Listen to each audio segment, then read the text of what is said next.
Pourquoi le Live Weekend, l'émission phare de Live TV, s'est arrêtée? C'est la question qu'on décortique dans cette vidéo. Bonjour, bienvenue.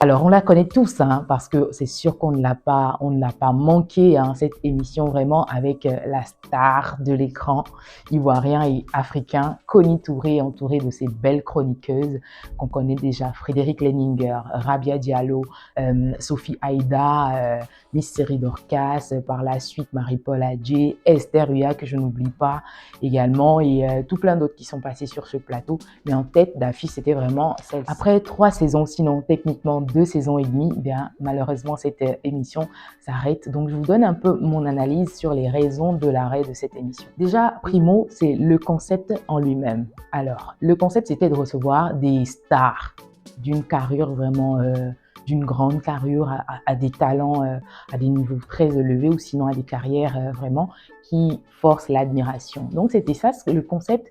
Et ce genre de concept, à un moment donné, ils arrivent à date de péremption, ou sinon ils arrivent au décès tout simplement. Parce que les stars, ça n'est pas chaque année, vous voyez un peu ce que je veux dire. La preuve en est, c'est qu'à partir de la 3e saison, beaucoup d'Ivoiriens et même juste les fans de cette émission jugeaient que tel ou tel invité n'avait pas la carrure de passer dans cette émission. Donc ce genre de concept finit par mourir tout simplement. Il faudra qu'il soit renouvelé, qu'il soit vu autrement. Donc je pense que c'est l'une des raisons également qui fait que le Live Weekend s'arrête finalement. Une autre raison, ce sont les animatrices. Oui, je vous explique tout.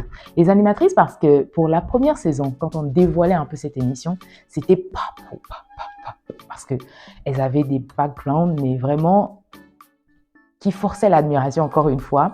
C'était des personnalités diverses. Je prends Rabia Diallo, écrivaine qui vient du Sénégal, qui vient avec voilà tout ce qu'elle sait faire, toute la carrière qu'elle a construite. Une Sophie Aïda, animatrice et vente internationale, qui a fait New York, qui a fait Paris, qui a de bonnes relations, qui a été sur plusieurs grandes scènes au niveau international. À côté de sa Miss Série Dorcas qu'on ne présente plus, qui a également un charisme vraiment de grand niveau. Esther Huya, la petite nouvelle, mais qui marque bien voilà, sa présence. On a Frédéric Leninger avec une histoire de vie inimaginable, rédactrice en chef, directrice de publication, pardon, de Elle Côte d'Ivoire. Donc, en fait, ces dames pesaient chacun à leur niveau et elles en avaient à donner, ce qui renchérissait à chaque fois l'émission, raison pour laquelle, quand tu suis le Live Weekend, tu es toutefois ébloui parce que c'est diverses personnalités, c'est diverses cultures, c'est diverses connaissances. Donc, vraiment, j'avais comme l'impression que cette émission a été créée sur mesure pour ces différentes animatrices. Et je n'oublie pas, of course, Connie Touré, s'il vous plaît. Connie Touré, s'il vous plaît, avec toute la carrière télévisuelle qu'elle draine derrière elle, médiatique même tout simplement, parce que grande femme de radio, très respectée en Côte d'Ivoire et même au-delà. Donc, cette émission était vraiment créée sur mesure pour elle. Donc, première saison, elle nous envoie plein la vue à n'en point finir. Je ne pense pas qu'il y ait une émission flop sur cette première saison. Deuxième saison, elle remet encore le paquet et là, on est ébloui de partout, pam, pam, pam, pam, pam, jusqu'à ce que ça commence par faire ça. Et pourquoi est-ce que ça commence par faire ça? C'est la 3e raison. Donc, quand je dis que c'est à cause des animatrices, elles ont mis le niveau de l'émission, mais tellement là, c'est qu'il fallait encore aller chercher loin pour avoir des personnes qui répondent aux mêmes critères ou sinon qui offrent plus aux Ivoiriens. Et ça, ça ne court pas les rues. Malheureusement, ça ne court pas les rues, c'est ça. Quoique j'étais quand même là. Bref, c'est parti remise. Alors, plus sérieusement, donc voilà un peu, c'est ça. J'avais comme l'impression que l'émission était conçue sur mesure avec ces différentes personnalités. Parce que la preuve est qu'à chaque fois qu'il y avait une chroniqueuse invitée, c'était un peu une session test pour la chroniqueuse. Vous connaissez les Ivoiriens, dans le live déjà, ils sont en train de critiquer de partout. Et voilà, ça crée forcément la polémique. Et ils disent ça ne convient pas vraiment aux attentes, etc. Après, il y en a qui conviennent mieux. Une autre raison qui pour moi a causé l'arrêt de cette émission, notre émission chouchou, oh là là, le Live Weekend, ce sont les clashs qui sont arrivés en fin de 2e saison. Même plus tôt, je vous explique.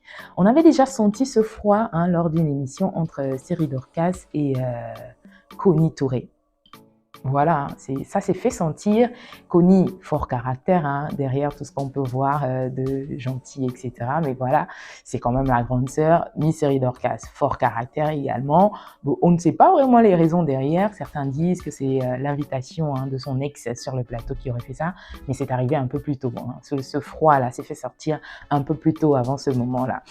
Donc, ça a commencé à la fin de la deuxième saison, quand pour la troisième saison, il y avait de grandes absentes, hein, notamment Rabia Diallo et Sophie Aïda. Gros chouchou, gros coup de cœur pour les Ivoiriens sur la télé en ce moment. Leur départ a vraiment mis une balle dans le pied de cette émission. Je pense qu'également Frédéric Leninger partait aussi. Et c'était prévisible parce que ce sont des femmes qui ont eu des carrières, d'accord? Et ce sont des femmes qui évoluent de leurs propres ailes. Ça m'est également arrivé en télé, à un moment donné, on est fatigué du concept, on a comme l'impression que ça devient automatique, on a envie de voir du nouveau. Et c'est ce qui s'est passé avec ces dames. Ce qui est pratiquement normal, hein. Ça pourrait arriver à Connie Touré elle-même également, où elle dirait, voilà, enfin, je décide de ne plus être sur la prochaine saison. Mais qu'est-ce qui fait vraiment le problème sur le Life Weekend avec le départ de ces différentes dames? C'est la manière soit d'être parti, soit comment on a annoncé leur départ. Désolé de t'interrompre, hein, c'est juste pour te dire merci. Si tu es là jusqu'à ce moment de la vidéo, c'est que ce que je te propose te plaît. D'accord? Tu peux le matérialiser avec un bouton like, comme ça fait plaisir. Laisse-moi un commentaire, je viendrai le lire avec beaucoup d'amour. Et sur cette chaîne, tu peux également t'abonner parce que je te propose pas mal de contenu. Je parle de musique, de mode, je reposte certaines de mes émissions ici. J'en crée également pour cette chaîne et je te fais découvrir pas mal de personnes. Donc, merci de faire partie de la communauté en t'abonnant simplement. Allez, je te laisse regarder le reste. Vous vous rappelez encore cette session confession lors du Nouvel An où Kevin Aubin posait des questions à Connie Touré lors de son confessionnal, à savoir plus sur le départ des animatrices. À ce qui paraît, Connie Touré serait un peu trop la reine du plateau. Alors, Connie Touré disait que, à un moment donné, ces dames ont jugé que leur notoriété était plus grande que celle de l'émission. Enfin, c'est ce qui, je dis, qui crée un peu le quiproquo parce que là, c'est comme lyncher, c'est comme les afficher et que vous avez des Ivoiriens, gars, ils ne ratent aucune occasion. Donc, ils sauteraient forcément sur cette occasion-là pour dire oui, voilà, il y a problème entre les deux, il y a problème entre celle ici et ci, et puis voilà, elles se considèrent. Et voilà, et les dames aussi, pour ne pas arranger les choses, ont répondu au pic. Donc voilà, du coup, dès ce moment-là, cette émission était considérée comme, oui, la cour où les femmes ne s'entendent jamais. Oui, la preuve, c'est que les femmes ne s'entendent pas. Du coup, ça a déjà entaché cette émission qui était restée pour longtemps, pendant 2 saisons mystérieuses aux yeux des uns et des autres, où le talent de ces femmes n'était que apprécié. Donc, balle dans le pied, et cette fois-ci dans la cuisse. Je pense que l'émission était déjà à genoux.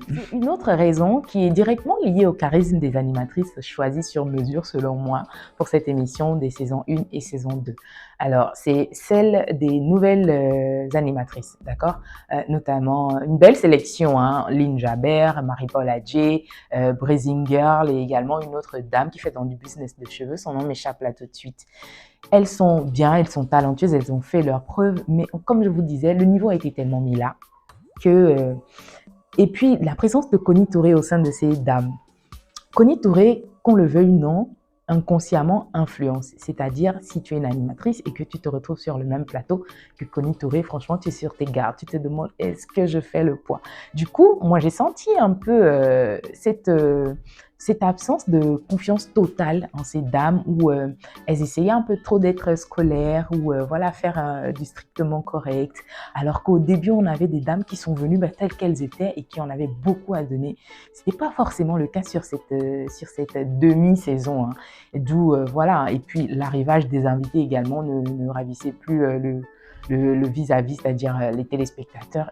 Forcément, ça coule. Il y avait les personnalités qui manquaient. Sophie Aïda manquait à cette émission. Rabia Diallo manquait à cette émission. Frédéric Leninger manquait à cette émission. Et voilà, vu que peut-être, je ne sais pas pourquoi ça s'est arrêté promptement comme ça, parce que quoique le taux d'audience était là, peut-être les critiques en étaient de trop, etc. Mais la production a jugé bon d'arrêter en plein milieu comme ça, de nous sevrer. Hey, on a eu mal, hein? Moi, personnellement, j'ai eu mal. C'était mon rendez-vous du samedi matin parce que je regardais en replay. Mais bon, c'est pas bien grave. À la télé, c'est ça. Hein? tout ce qui vient s'apprête à partir juste après et de redécouvrir du nouveau. Parlant du nouveau, c'est la nouvelle émission qui vient prendre la place, parlant d'horaire et de positionnement, du Life Weekend. C'est donc le New Life que je vous décortique également dans une autre vidéo. Dites-moi ce que vous en pensez de cette analyse. Est-ce que vous avez les mêmes raisons que moi sur l'arrêt de l'émission Life Weekend? Je serais ravie de partager vos différents points de vue en commentaire. Merci et puis on se dit à très vite. L'autre vidéo, c'est sur le New Life où j'analyse voilà, le concept, les animatrices. Merci de venir donner vos avis. On se dit à très bientôt. Ouais.